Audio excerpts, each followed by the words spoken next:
Hello my lovelies, welcome to Erica's Magical Projects. I'm Erica and each week I'm trying to bring more magic into my life by making things with my hands and by engaging with daily ritual practices. This week I want to clarify for myself the things that I have learned about the four elements: earth, air, fire and water. In the meditation space, things revealed to me can be like dreams, melting snowflakes in the cool light of my external world. I want to fix some words, tie them down so that I can return to what I've learnt in times when, inevitably, I lose my way. One of the first things that you learn when you follow a pagan path is to cast a circle. That is, to draw a circle, real or imagined, around oneself. This is a space between the physical world and other realms. The casting of this circle is vital, we are told, to keep the bad things out and create a place to perform magic safely. We are taught to call in the four elements into the quarters of the circle, naming the keepers of the watchtowers in each of the compass directions, or call archangels and draw pentagrams to mark the boundaries. Air in the east, fire in the south, water in the west, and earth in the north. Then, if you are any kind of reader, you will find that each tradition does this slightly differently. Initially I was perturbed. Why were they different and which one was right? I didn't want to get it wrong. I also wrestled with my inner skeptic.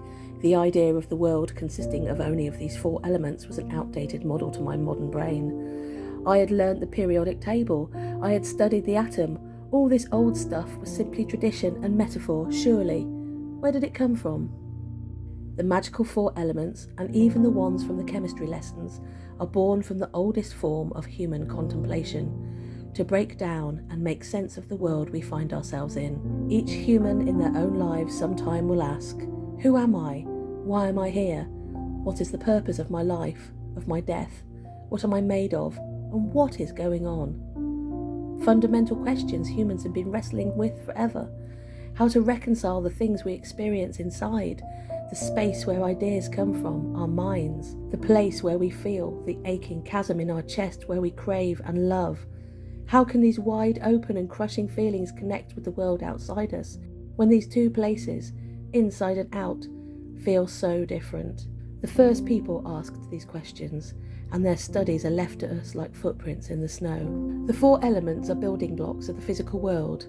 This idea has been around since the days of Sumer. Directional elements of ritual and worship were devised to reflect the whirling heavens and daily movements of the sun and moon. Most neo-paganisms will be taking their cues and associations from the work of the Golden Dawn, Starhawk, the Alexandrian and Gardnerian witches, mixing in old and modern practices. I walk their tracks and meditate, performing their rituals until at last the elements start revealing themselves to me. There is a reason why these particular partitions have endured. They are all around us and easier to identify than zinc or iron. The sun, the sea, rocks and air. I watch the plants and see that without each one of the four elements there would be no life. The quenching rain, nutritious soil, the clever exchange of carbon dioxide and oxygen, the sun-fueled photosynthesis. I see the cunning interface between them is where all life is abundant. This is the Seraphot of Malkut, the material world being sliced neatly into things I can perceive as separate. Earth, the solid stuff I stand on. Fire, the hearth without which my ancestors would have frozen. Air, the movement from which all weather materializes. Water, the greatest solvent without which life on Earth would be impossible. And these elements move through time as we do. Time travelers, 1 second per second. Give fire time and it will burn whole cities to the ground. Give time to water and whole mountains disappear.